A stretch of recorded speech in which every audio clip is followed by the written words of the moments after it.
有请。男嘉宾小安，32岁，来自辽宁无业；女嘉宾小畅，24岁，来自辽宁，早教教师。来，有请两位，有请。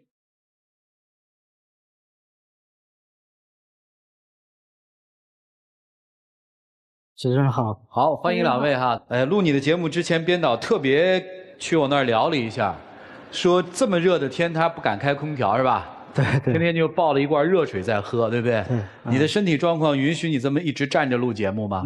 没事，没关系。就是你需不需要一把椅子？不用，先不用，谢谢。确定啊？确定。需要的时候你就告诉我们啊。行。这个病到底有多严重呢？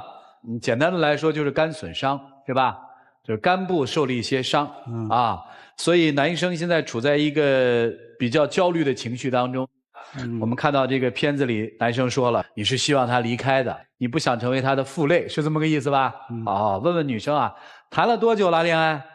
将近2年。意外受伤之前你们俩好上的，还是受伤之后啊？在那之前。怎么认识的呀？我看大9岁呢，好像是吧？大8岁啊。我们之前就是通过一次工作关系认识的，因为当时他是开了一家儿童水上乐园，我是早教老师，然后就这样我们单位跟他有一个合作，然后我们就这样认识了。他就是当时对我有一些好感嘛，跟我要了微信，聊得挺合的，然后他就约我出去玩，表达了他这个想法，然后就这样我们在一起了。知道他生病之后，你没离开他是吧？从来都没有，因为我觉着他之前还是一个挺好的、挺乐观开朗的人。从生病吧，他可能就是这个心理状态就发生了一些变化。但是我觉着这个并不会影响我们2个之间的感情，就是。你跟他在一起啊，就编导说，我听着也那个，就这么热的天，你是不能吹空调的，对吧？对。吃上面你讲究吗？吃上我有挺多东西不能吃，像什么辛辣发物鱼虾什么的，甚至连葱姜蒜都很少碰的。那你跟他在一起这些你也不能是吧？如果说我想吃的话，自己还是可以去吃的，没有必要说非得他陪着我一起吃。所以对你来说根本不在乎这事儿是吧？对，我觉得。那你干嘛轰人家走啊，小子？不是，我感觉作为一个男人吧，我们现在年轻人都得周末陪女朋友去逛个商场、看个电影但是这些我感觉我真做不到。你为啥做不到？因为商场有空调，一冷一热，我真的怕发烧。我一发烧会很严重，就是躺在床上30多度、40多度，然后起不来，然后腹痛。就是你容易感冒发烧是吧？对。你这感冒发烧可能特别严重，对不对？跟我们理解的感冒发烧还不太一样，是吧？对，不一样。我觉着这些我都可以接受的。可以接受啊。对，这些。家里人怎么看他的身体啊？我从来没跟我的父母还说过这些事。你父母不知道啊？对，因为才交往了将近2年，就是还是想再继续看一看。他现在是个什么状态啊？他现在就是没有工作嘛，因为身体的原因然后他就只能待在家里我上班回来的时候，他都是躺在那儿玩手机、打游戏，每天都感觉很消沉，一点都不积极的去面对这个生活。那你现在靠什么生活啊？父母养你？父母，然后还有他的一些，所以说我根本就只是想让他离开我，因为我感觉我是一个男人，我不应该这么拖累一个女孩。心理压力挺大是吧？对，他每个月的工资，就是我们2个正常人花销以外，他会攒着留给我。你比如说我要有病了发烧了，留着那个的钱。我知道大家听的会非常不解，我简单的用一个快速的方式把这个小伙子病说一下，因为有一部分属于别人的那个隐私，对不对？我们不说那么仔细，我只能跟大家说，他其实就是一个肝部的一个损伤，对吧？这个损伤通过手术的治疗应该是有效的，对不对？就至少现在看来是有效的，但是还没有手术，对吧？在准备手术的这段时间里，这个小伙子面临的就是不能冷不能热，对吧？环境变化太大了就会感冒发烧，感冒发烧之后就需要很多的抗生素，跟咱们普通人感冒是不一样的，对吧？就他的生活要特别注意。当然我们稍微有点常识人都知道，肝受损就是肝损伤，其实挺影响一个人的精力的，就他不能累着，对吧，小伙子？对，基本是这么个情况哈。女生，我说的没错吧？对，所以你觉得没什么事儿，对不对？对，手术了就治好了嘛，又不是绝症，是这意思吧？对，而且他之前对我特别好。我刚毕业那会儿没有房子，然后他就帮我找房子啊，知道我没有钱，然后就是帮我拿的这份钱，知道我喜欢什么就送我什么，就是我觉着挺多事情上他都挺照顾我的。就女生至少特别懂得感恩，对吧？我不能在这么难的时候离开啊。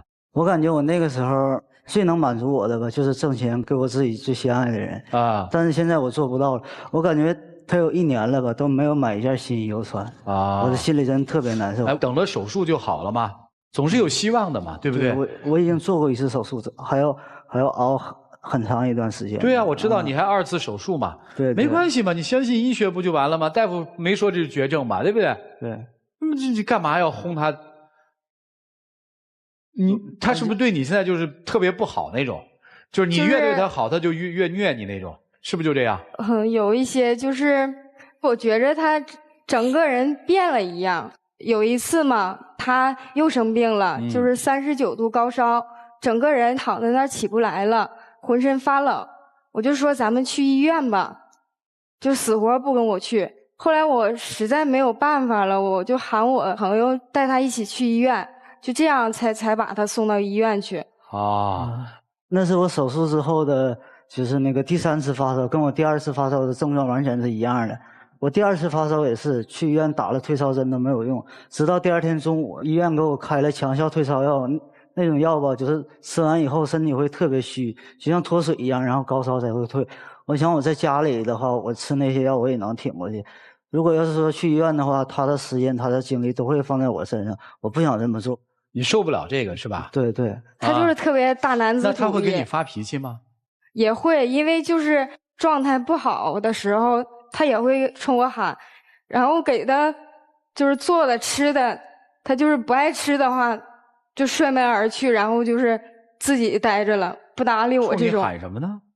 他就是有的时候可能说他几句，他嫌烦，然后他就说我别磨叽了，别说了，就是这种。你是特难受吗？心里说的这个时候特委屈吧？干嘛要折磨呢？人家不想走，你们就好好在一起。你或者走，他又不愿意走，不是更难受吗？因为我想，如果对他坏一点，对他不好一点，他会不会离开我呢？好多人都是这么一个逻辑：我对你不好，就能把你挤走。他是越对你不好，你就越不想走吧？应该。其实我就是希望他能好起来，我觉得这些事儿我们都能熬过去的，不是熬不过去的。你是真想分手吗？其实我也想好好的，但是我这个病不知道会拖多久，也许就治不好了。医生就是说，如果说积极配合治疗的话，还是会好的。现在其实主要是他的这个心态。你是不是觉得其实他这个病本身不可怕，可怕的是这小子被这个病给打倒了？对，就是他应该战胜自己的内心啊。我们之前就是很喜欢旅行，他总带我玩啊。就是我想来调整一下他的这个状态，想出去玩一玩，放松一下，他是不是就会好一些？然后我就问他，我说我们一起出去玩吧。他当时就拒绝我了，就说不去，就劈头盖脸的说了我一通，就觉着我不懂事儿，就是说我这身体这么不好，怎么能出去啊？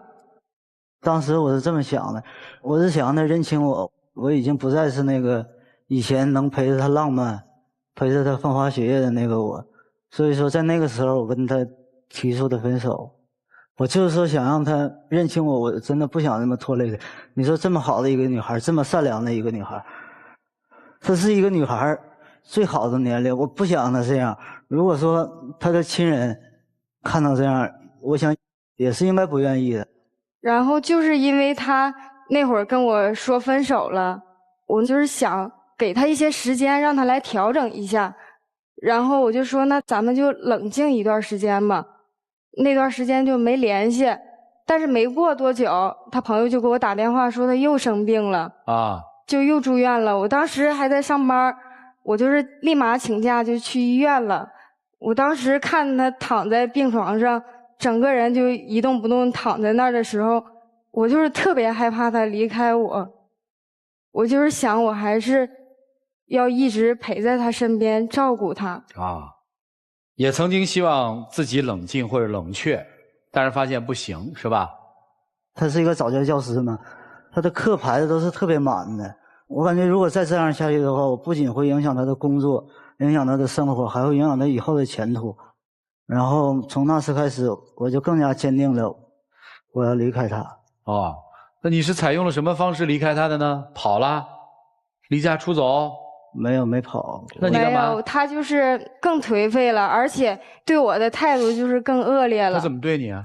因为之前我俩在一起，就是我比较喜欢弹吉他，每次练琴的时候他都会陪着我，有说有笑的。然后就是我那天拿出吉他了，想给他弹一首，结果他刚听了2句，一把拽过我的吉他就给我扔出去了。我到底哪儿做的？你没错，你没错，你没错，你没有做错。因为那个琴是我给他买的，他也是在想让我们回忆到过去。可是我想告诉你的就是，我们真的已经回不去了，已经回不去了。我其实真的挺累的，因为每一个人他都有一个底线。我真的就是希望他能振作起来，能像以前一样，然后别再这样继续下去了。你今天来的目的是什么？我就是还是想跟他继续在一起，想让他变好。是你想来的还是你要来的？是我要来的。要来干啥？要来跟他分开。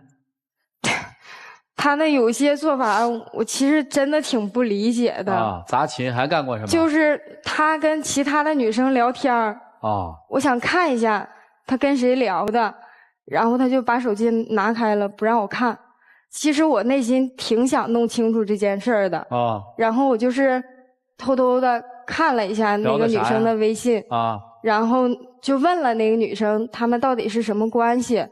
那个女生就是告诉我说是他以前的一个朋友，然后就是请他来帮忙来气我。我这么努力的去挽留他，去挽回这段感情，结果换来的是他对我做的这一切。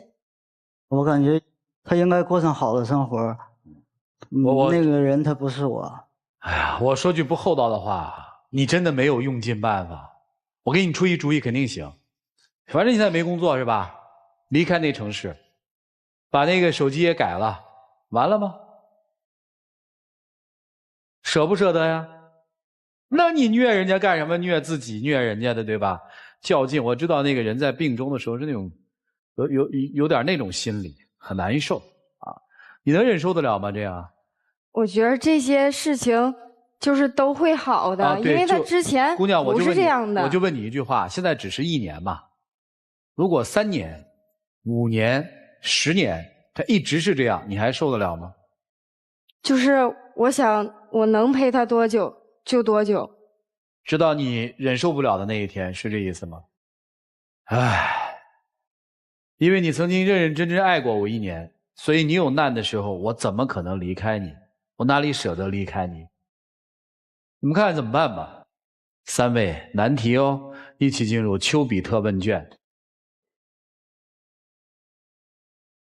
其实我听下来我感觉到的是你在怨天尤人，你在因为自己的绝望，所以希望把别人也逼到绝望里面，就把情绪再做一个转嫁。但这个东西我也能理解。我觉得一个人，一个年轻人，而且你长得挺帅的，可能本来生活也很优越，这样一个年轻人突然之间遇到一个灾难，他可能心态又崩了，人没垮，心态垮了，对吧？你觉得你还有希望吗？我也不知道能不能。你就觉得自己没希望了吗？你想活下去吗？我也想。你还想回到以前的生活吗？也想，但是我不想让他这么陪着我。现在跟他没关系，你知道吗？现在是你的心态垮了，和他没关系。我觉得你应该想一下自己，就你怎么就垮了？你真的不是绝症，就我们这个台上面遇到的绝症其实不少，真不少。对，而那些人让人感动的是说患病的人吧，特别积极，特别积极，他是特别积极的去面对这个问题。对，你一个年轻的一个小帅哥，这么一副萎靡不振的一副完全垮掉的一副样子，我接受不了，我特别接受不了。这是面对一个灾难和灾祸时候一个人的态度。你说你肝损伤，说你有可能治不好，人都要死的。死亡是一个过程，我们从生下来就开始这个过程，关键在这个过程里面你做了什么，你究竟面对这个过程的时候你做了什么。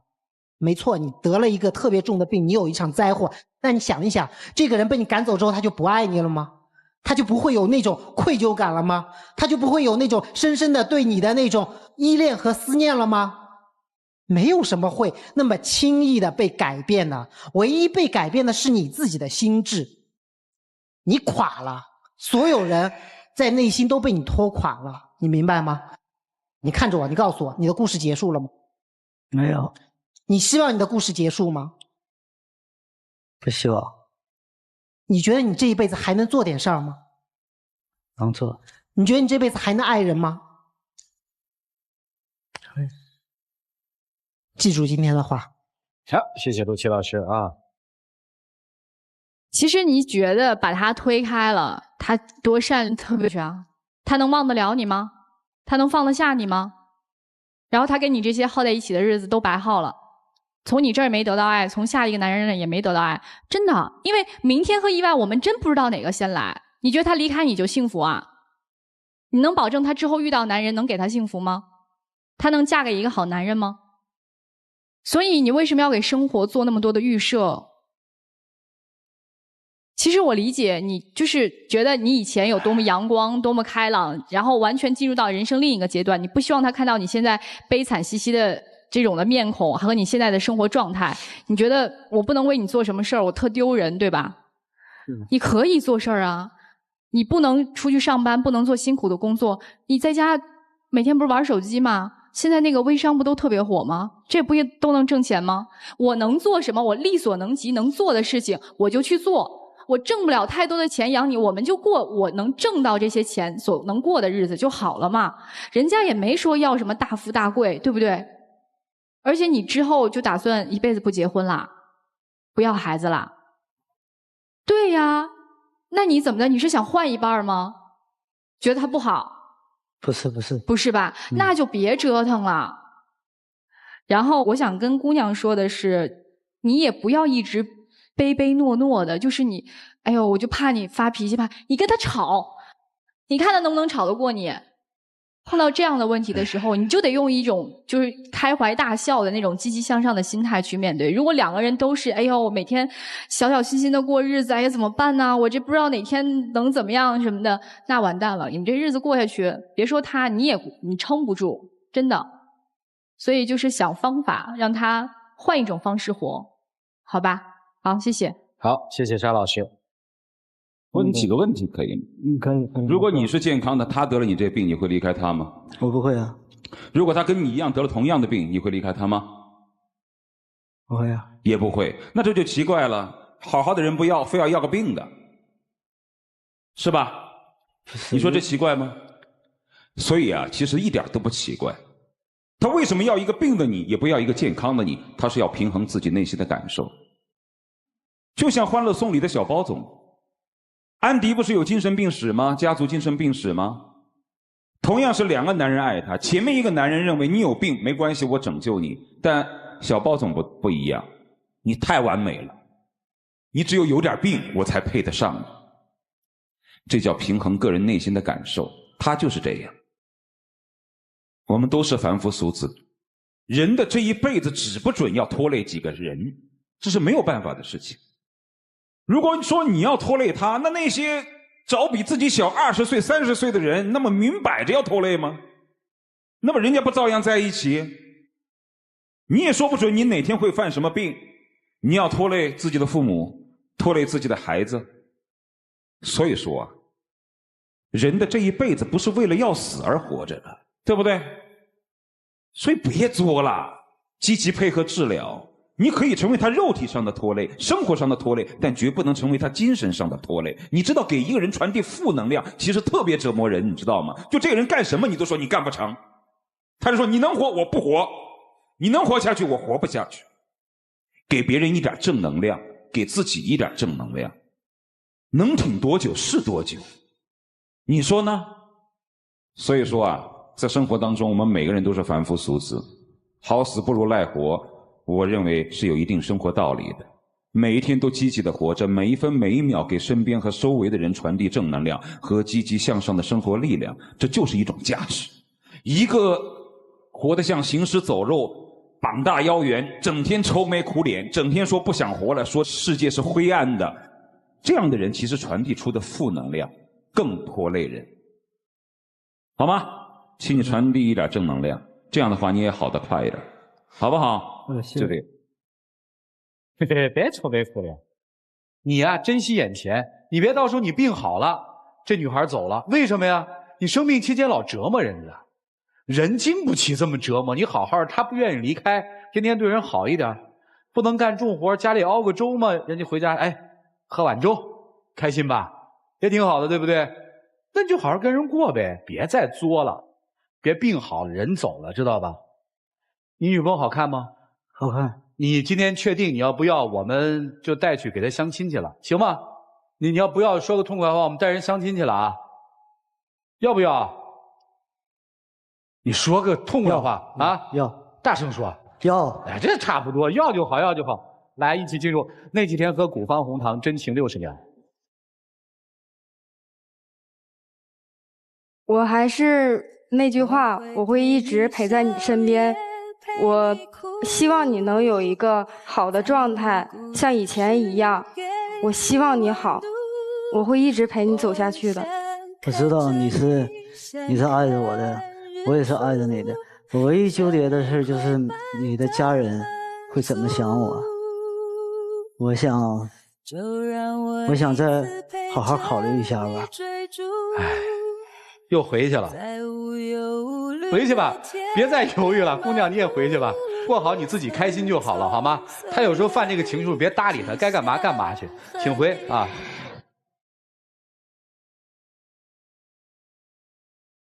请关。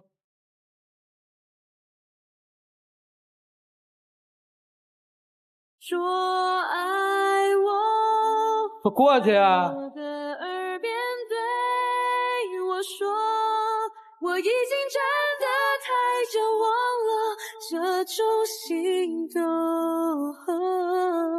爱才能了解。来，有请我们的小花筒，有请。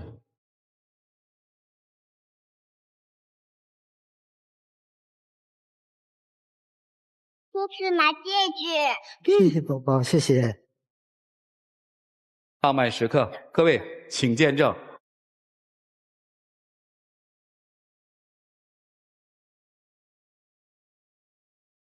我以后会好好的，不会再那样折磨你。我想我们还是会回到以前的。只要你能好好的，一切都好。有种暖意在梦里全是你，不要再质疑，把我放进两颗心，一辈子不分离。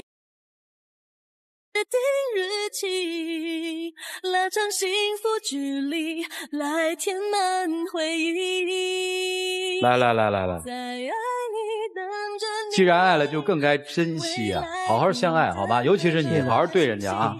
谢谢你们，请回，加油，小伙子，谢谢，谢谢大家。无法呼吸，爱本来就没什么逻辑。